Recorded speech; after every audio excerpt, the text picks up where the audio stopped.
In the days since the sudden fall of the Assad regime, we're starting to get a clearer picture of what life inside the repressive dictatorship was like for the Syrian people. With the shock now wearing off, there is happiness and hope, coupled with uncertainty about what lies ahead. In tonight's Prime Focus, our chief international correspondent James Longman takes us deep inside places tyrant Bashar al-Assad hoped the world would never see.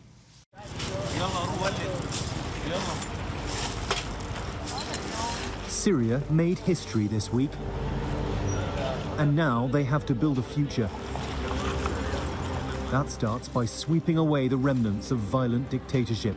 Gun casings litter the central square from nightly celebrations.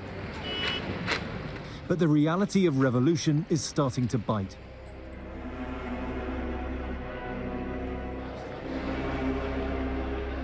At Sadnaya, the country's most notorious jail, Syrians are discovering what it took to keep Bashar al-Assad in power for decades. It's extraordinary. This was a high-security prison. People came in here and never came out. And now look, it's a free-for-all.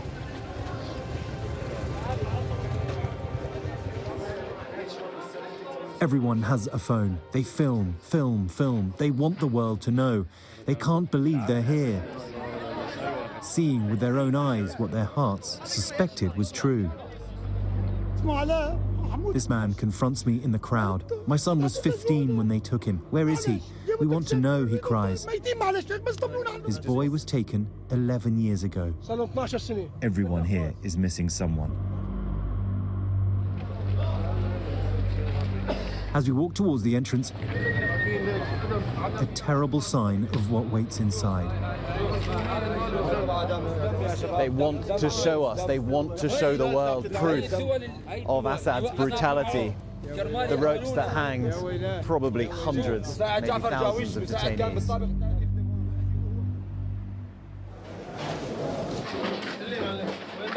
We're among the first journalists to see the inside of this infamous place. Families pore over documents strewn about the halls.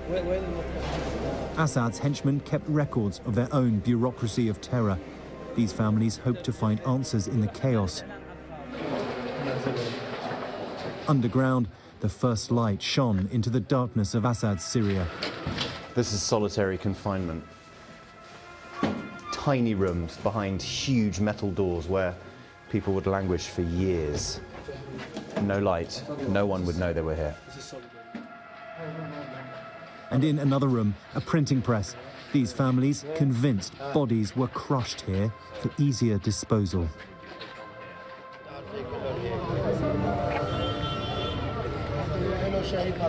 Here too, at the wall outside a Damascus hospital, they're desperate to know the truth, but finding it brings no comfort.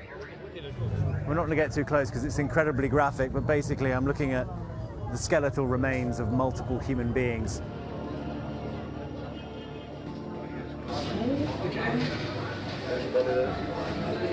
I'm standing in a room full of dead bodies. This man's son is Mohammed. He's 20 years old, and he missed out on the revolution by 2 months. He was killed 2 months ago. وهلا استاذ يعني عندك امل بالمستقبل سوريا؟ طبعا. I asked him if he has hope in the future of Syria. He said, of course, and he's just hugged his son.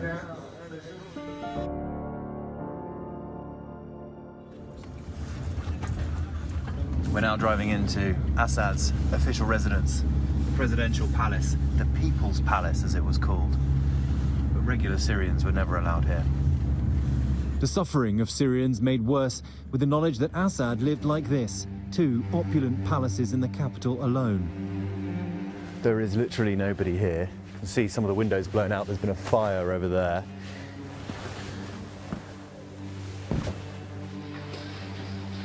Surreal. It's been completely looted, ransacked, nothing here.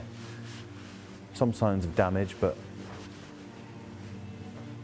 this is what's left of the Assad regime.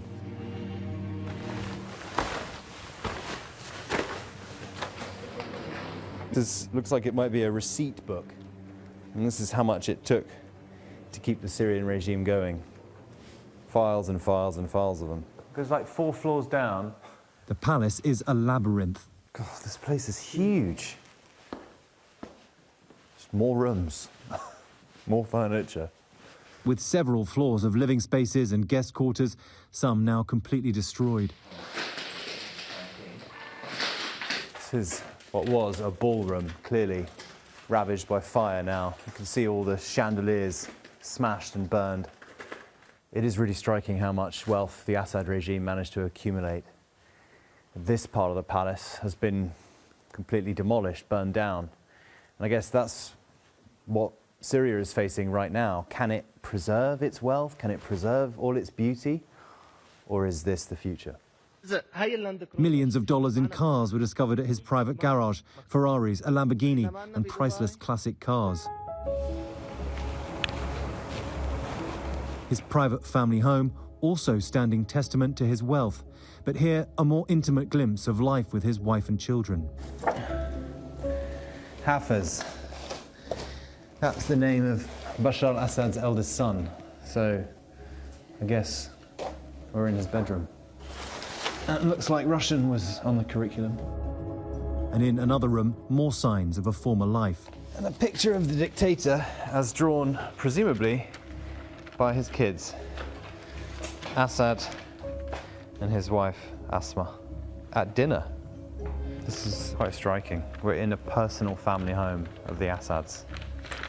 Normal, like many other families, I imagine.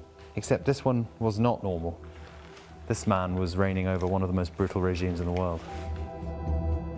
Underneath this house, a strange discovery. We find this tunnel that goes deep under his home. This is extraordinary. It just keeps going and going. And yet more hints at the Russian connection. So we've just found a photo album of Hafez, the father of Bashar, and it looks like it's marking all his visits to Russia. This is crazy. These photos are marked from 1979, when Syria solidified its relationship with the then Soviet Union, the relationship with Russia.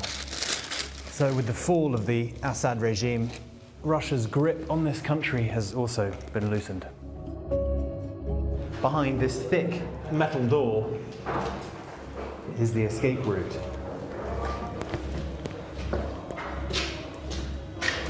With this ladder going all the way to the surface.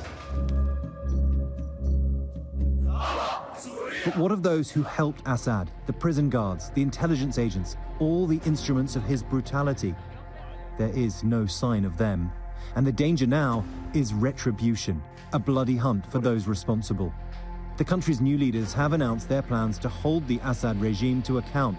In a statement, Hayat Tahrir al-Sham say they will publish what they call List Number 1. That includes the names of the most senior officials involved in torturing the Syrian people. But they have offered an amnesty to the majority of those who worked for the former Assad system.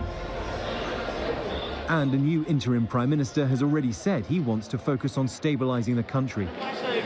But he's admitted Syria is almost bankrupt. At the 1,300-year-old Umayyad Mosque, there is hope for what comes next. I ask if they're worried about their future. I can see you're smiling, you're shaking with happiness. Yes, I'm shaking. It's really different. Sham, Damascus, Syria is going to be better and better.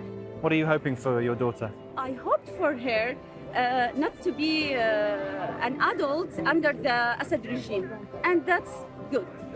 And you got your wish? Yes, yes. And I hope so. Give them time. Give them time to see. It takes time. 50 years of destroying Syria doesn't end in 3 days. Okay, give it time. It's all just starting to sink in. Our thanks to James for that.